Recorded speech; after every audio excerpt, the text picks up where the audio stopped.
사랑과 마음 상담센터에서 보내드리는 이른 아침 햇살 받기 시간입니다. 이 시간 말씀을 통해 나 자신을 성찰하며 하나님의 사랑을 경험하는 시간이 되시길 바랍니다.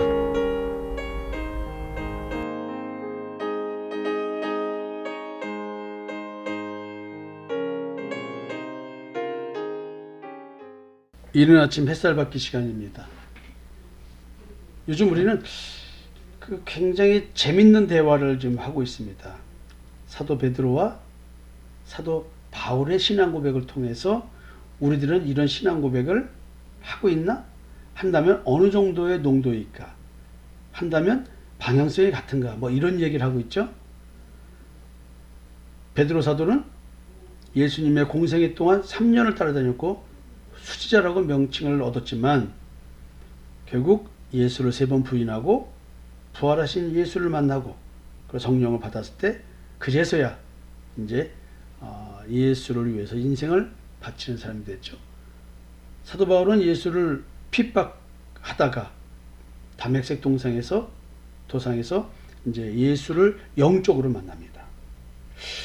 근데 또 재밌는 것은 그게 예수님의 공생애를 함께했던 베드로를 사도 바울이 제대로 깨닫지 못한 외식 부린다고 하면서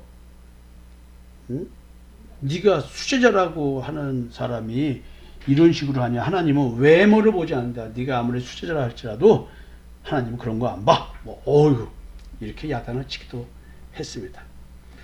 자, 오늘은 베드로 사도와 바울 사도가 본 사랑과의 관계 어떻게 해야 될까요?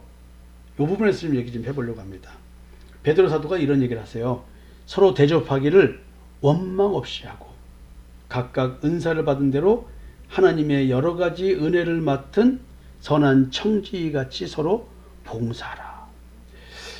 이 말을 들으면은 내가 대접할 때 뭔가 짜증나 이런, 그 다음에 또 하고 난 다음에도 그 사람 거 괜히 해줬어, 해줘봤자 아무 소용없잖아, 이런 원망이 있을 수도 있다는 얘기죠. 근데 대접하기를 원망 없이 하라고 하면서 자기가 받은 은사대로 하래요. 그 자기가 받은 은사가 무엇일까요? 우리는 여기서 대접하기를 원망 없이 하라고 할 때 물질이 들어간다는 전제를 깔고 지금 얘기를 할 수밖에 없겠죠. 근데 각각 은사를 받은 대로라고 하면 여기서 은사는 지금 물질을 전제로 하는 것만은 아니라는 얘기란 말이에요. 근데 이게 뭘까요? 은사를 받은 대로라는 말이 하나님이 우리에게 뭘 주셨다는 얘기인데 뭘 주셨을까요? 은사를 줬대. 그게 뭘까요? 하나님의 여러 가지 은혜라는 거예요. 이 은사가 하나님이 주신 여러 가지 은혜라는 거예요. 근데 이 은혜를 맡은 선한 청지기니까 내 창고에 쌓여있는 재물과 같이 쌓여있는 그 창고 안에 있는 것이 뭐냐면 하나님이 주신 여러 가지 은혜라는 거예요. 그 은혜를 맡은 선한 청지기야. 선한 청지기는 자기 거가 아니라 하나님 거니까 필요한 사람들한테 그걸 줄 수 있겠죠. 하나님의 뜻을 따라서. 그래서 베드로께서는 이런 말씀하세요. 만일 누가 말하려면 하나님의 말씀을 하는 것 같이 하고 누가 봉사하려면 하나님이 공급하시는 힘으로 하는 것 같이 하라. 그러니까 내가 하는 게 아니죠. 하나님께서 내 마음의 창고에 쌓아두신 그 은혜는 내가 노력해서 얻어낸 은혜가 아니에요. 내가 노력해서 내가 만들어낸 은혜를 누리는 사람은 분명히 자기 의가 생길 수밖에 없어요. 그러나 자기 의가 없는 선대접하기, 서로를 대접하는 이런 관계성, 원망 없이 할 수 있는 관계성, 대접, 이런 것들은 지금 뭐냐면 자기 의가 없는 하나님의 믿음의 의를 가지고 하는 것.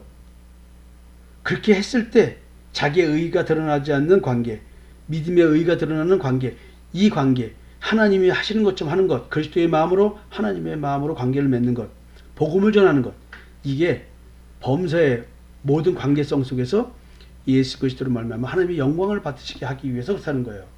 그러니까 오늘 내 마음의 창고에 하나님이 여러 모양으로 내게 깨닫게 해주시고 느끼게 해주신 하나님의 은혜, 죄의 집에서 해방시켜 주시고 마귀 사탄의 사망 것에서 해방시켜 주시고 율법의 저주에서 해방시켜 주시는 이 구체적인 여러 가지 은혜를 내가 맡았기 때문에, 내 창고에 쌓였기 때문에 나는 그것을 오늘 그걸로 대접을 하는 겁니다.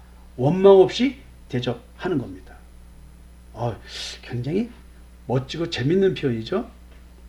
자, 그럼 바울 사도는 뭐라고 이런 얘기를 하셨을까요? 로마서 12장을 보면요, 13절에 성도들의 쓸 것을 공급하며 손 대접하기를 심쓰라. 이게 손이라는 게 나그네죠. 손님. 성도들의 쓸 것을 공급하라. 이런 말들은 지금 형제 사랑에 대한 얘기를 하면서 이어지는 말들입니다. 형제를 사랑하여 서로 우애하고 존경하기를 서로 먼저 하며 부지런하여 게으르지 말고 열심을 품고 주를 섬기라. 소망 중에 즐거워하며 환난 중에 참으며 기도에 항상 힘쓰며, 그리고 이어서 하는 말이 성도들의 쓸 것을 공급하며 손 대접하기를 심쓰라. 그러니까 이 형제 사랑이라고 하는 것은 여러분들이 형제를 생각할 때는 가인과 아벨부터 생각해야 되고, 그리고 이스마엘과 이삭, 에서와 야곱, 이렇게 성경에서 형제라고 부르는 형제 이야기를 한번 생각해 보시고, 이 형제는 사람을 말하는 것이 아니라 하나님을 아버지로 둔, 아버지라고 고백하는 선악을 알게 한 나무의 열매를 먹은 그런 존재와, 그런 존재에서 생명나무의 열매를 먹는 존재로 영적 정체성이 박힌 그 두 영적 소속이 다른 자들이 하나님을 섬긴다고 하면서 서로가 진리라고 우기는 관계에 있는, 때로는 가인이 아벨을 죽이듯이 이스마엘이 이삭을 괴롭히듯이 먼저 신앙생활을 했다고 하는 그 형이라고 하는 그 옛 언약, 새 언약이 아닌 옛 언약, 율법의 언약, 율법의 의,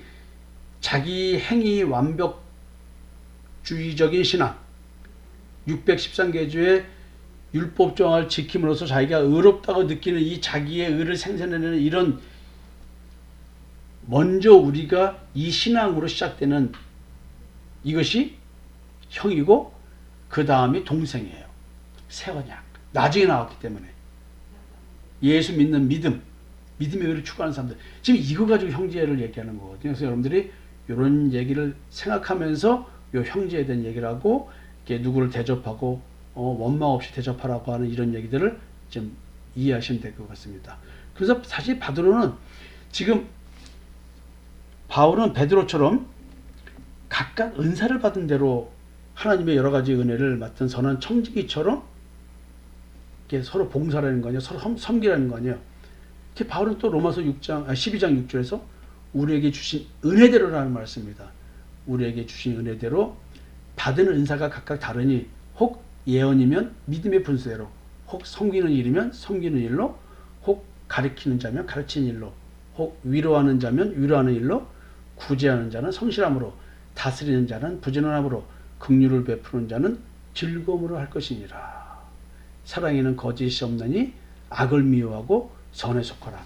그러니까 지금 이것은 우리가 인간적인 옛사람의 사랑의 느낌을 말하는 게 아니에요. 영적 정체성의 변화가 있는 자들이 하나님께서 깨닫게 해주신 그 은혜대로 오늘 옆에 있는 한 형제된 성도를 같이 예수 그리스도를 믿는 사람이나 아직 믿지 않는 사람이나 믿으려고 하는 사람이나 복음 전하는 그 대상에게 내게 있는 은혜대로, 은사대로 섬기는 겁니다. 근데 내가 갖고 있지 않는 은혜를 남이 갖고 있는 걸 부러워가지고 그걸 부러워하면서 내가 그걸 하려고 들면은 내게 있는 은혜는 뭡니까? 내게 있는 은사는 뭡니까? 무시받는 거죠. 그러면 이것은 하나님의 성경적 배경이 아니에요. 그게 뭔가 미혹되고 있다고 봐야 되겠죠? 여러분들이 두 사도의 고백이 이렇게 일치를 하고 있어요. 근데 방향성은 뭐냐면 그냥 일반적인 관계성에서 말하는 것이 아니라 복음적 관계에서 내가 십자가의 증인으로서 복음을 전할 때 나오는 그런 이야기인 것입니다. 오늘 여기서 형제 사랑이라는 단어가 중요하지만 실제로는 내가 대인관계에서 은사를 받은 대로, 은혜를 받은 대로 할 줄 아는 분수에 넘지 않는 믿음의 분량대로 살아가는 형제 사랑, 이것이 매우 중요할 것 같습니다. 오늘 여러분 믿음의 분량대로, 은혜대로, 은사대로 이 표현을 붙잡고 자기 자신을 한번 돌아봤으면 좋겠습니다. 교회 공동체와 관계에서 이 표현을 한번 적용해 보시기 바랍니다. 은혜대로, 은사대로, 믿음의 분량대로. 감사합니다.